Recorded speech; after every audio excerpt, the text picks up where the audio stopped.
प्रीति अपने बॉयफ्रेंड दीपक से बहुत गुस्सा थी और जब दीपक उसे मनाने के लिए आता है तो प्रीति उससे बात ही नहीं करती है। प्रीति यार, क्यों गुस्सा कर रही हो? अरे थोड़ा मेरे बारे में सोचो। अब तुम अचानक से कह दोगी कि शादी करते हैं या घर वालों से बात करो, तो कैसे हो सकता है यार? अरे मेरी माँ को तुम जानती नहीं हो। अरे उनके विचार बहुत पुराने टाइप के हैं। अरे यार, उनको जाके कहूंगा ना कि माँ एक लड़की से प्यार करता हूँ और मैं उससे शादी करने वाला हूँ, तो उनके मन पे क्या बीतेगी कि मेरे बेटे ने ऐसा काम किया। अरे थोड़ा समय दे दो मुझे, मैं सब कुछ ठीक कर दूंगा। प्लीज यार, मेरी बात तो समझो। ना मुझे तुम्हें कुछ समझाना है और ना ही तुम्हारी बात को समझना है। अरे जब मेरे परिवार में किसी को कुछ पता नहीं था, तुम मुझे प्रेशर बनाते थे कि मैं अपने घर में बताऊं, आतंक मचाया हुआ था। और जब मैंने बता दिया तो मेरी फैमिली चाहती है कि अब तुम अपनी फैमिली में बताओ, तो तुम बहाने बना रहे हो। देखो, अगर तुम्हें ऐसे ही रखना है तो रख लो, लेकिन फिर मेरे से कोई उम्मीद मत करो। मैं अपने घर में बोल दूंगी कि मेरे लिए अब रिश्ता देखना शुरू करे, क्योंकि दीपक को अब मेरे से शादी नहीं करनी है। अगर तुम ही ऐसा कहोगी तो कैसे काम चलेगा? तुम ना मेरी बात सुनो। देखो, मैं तुमसे बहुत प्यार करता हूँ और मैं तुमको मना भी नहीं कर रहा हूँ, और शादी तो मैं तुमसे ही करूंगा। लेकिन अभी ये बात करना ना ठीक नहीं होगा। मैं जाके माँ को बोलूंगा, माँ मुझे शादी करनी है। तो वो क्या कहेंगी? नौकरी तो करता नहीं है और शादी करेगा? नौकरी के बारे में सोचने की जगह लड़की के बारे में सोच रहा है। और तो और, वो तो ये भी कहेंगी कि वो लड़की ही सही नहीं होगी, तभी तो लड़के को कह रही है कि शादी करो, नौकरी बाद में करना। अरे अच्छा नहीं लगेगा, तुम्हारे ऊपर सारे इल्जाम आ जाएंगे। इसलिए मुझे थोड़ा वक्त तो दे दो। ऐसे कैसे मुझ पर इल्जाम लगाएंगी तुम्हारी माँ? अरे मैं थोड़ी ना कह रही हूँ कि तुम नौकरी ना करो। मैं तो खुद चाहती हूँ कि तुम नौकरी करो, काम करो, पैसे कमाओ। तुम्हारी माँ भी ना कुछ भी बिना सोचे समझे मुझ पर इल्जाम लगा देंगी। तुम कैसी बातें कर रहे हो? तुमने सुना ना कि अभी तुमने क्या बोला है? हाँ, मैंने सुना कि मैंने क्या कहा है, और मुझे अच्छे से पता भी है कि मैंने क्या कहा है। देखो, अगर मैं माँ के पास गया और शादी के बारे में बोला तो माँ को बहुत दुख होगा। मेरी माँ ना मुझसे बहुत प्यार करती है। वो ये चाहती है उनका बेटा काबिल है तो नौकरी मिले, और जल्दी मिले और अच्छी मिले। लेकिन अब मैं जाके कह दूंगा कि माँ, मैं शादी करना चाहता हूँ, तो वो क्या सोचेंगी? वो तो ये सोचेंगी ना कि उनका बेटा लड़की के चक्कर में नौकरी नहीं करना चाहता।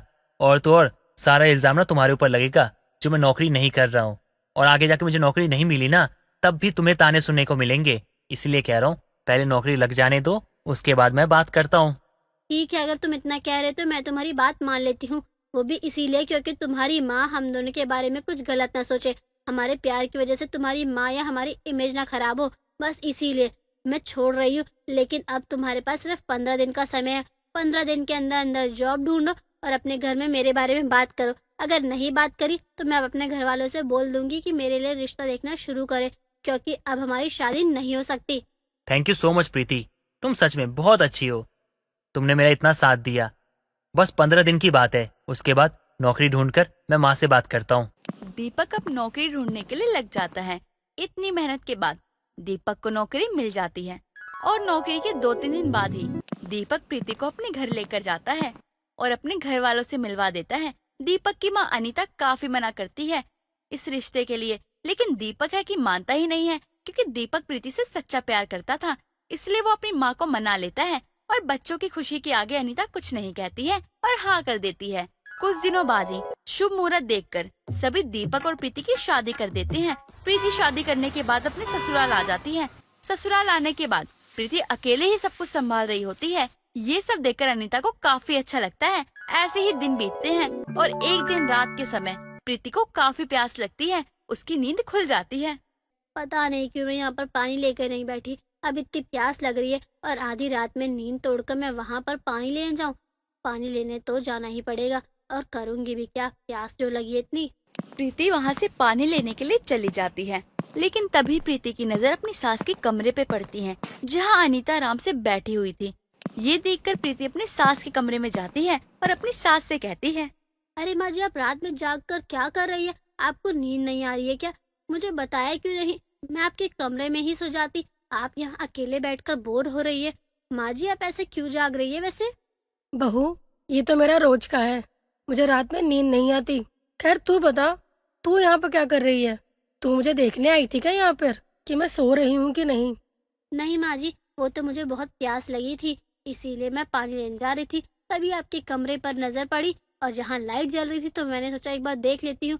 तो देखा कि आप जग रखी हो, तो मैं आपसे बस पूछने आ गई। चलिए माँ जी, मैं पानी पीकर जा रही हूँ सोने।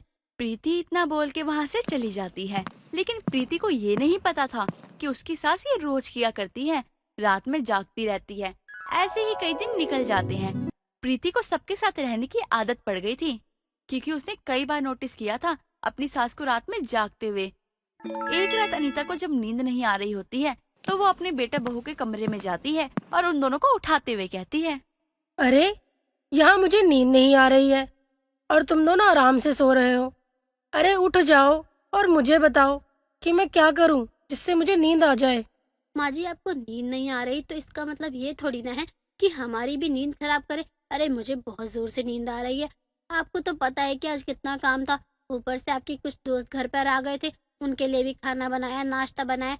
इतना काम करने के बाद नींद नहीं आएगी क्या? माँ जी, आप एक काम करो, अपने कमरे में लेट जाओ, थोड़ी देर खुद ही नींद आ जाएगी।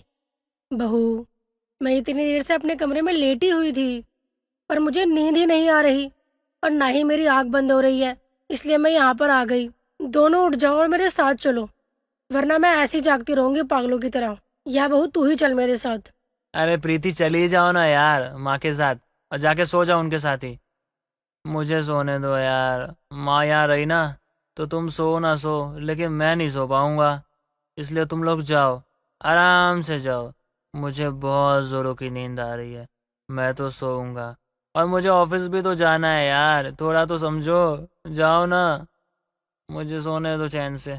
प्रीति को अपनी नींद खराब करके अपनी सास के साथ जाना पड़ता है, लेकिन अब ये रोज का हो गया था, इसलिए प्रीति को काफी गुस्सा आता है। एक रात जब वापस प्रीति की नींद खराब होती है, तो उसे काफी गुस्सा आता है और वो खुद से बोलते हुए कहती है, माँ जी का बहुत हो गया है। अरे खुद तो दिन में सो जाती है और हमें यहाँ उनकी वजह से जगना पड़ता है। इतने दिन हो गए मैं ठीक से सो ही नहीं हूँ। कल भी माँ जी ने रात भर एक झपकी तक नहीं लेने दी। अब देखती हूँ कि माँ जी को कैसे नींद नहीं आती है। रोज रात भर जागने वाली सास को ना बदल दिया तो मेरा नाम भी प्रीति नहीं।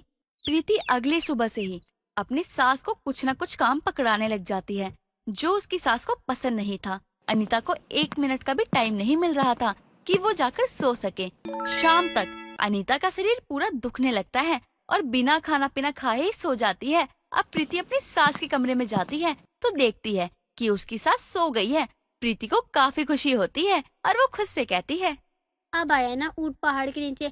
जब कोई काम करेंगी नहीं तो नींद कैसे आएगी? आज शरीर दुख गया है तो खुद सो गई आराम से। अब जाकर प्रीति भी आराम से सो जाती है। सब ठीक हो जाता है। इसी तरह प्रीति रोज ही अपनी सास को कुछ न कुछ काम देने लगती है, ताकि उसकी सास रात में जागे ना, और उनकी आदत बदल जाती है और प्रीति की भी नींद पूरी होने लगती है।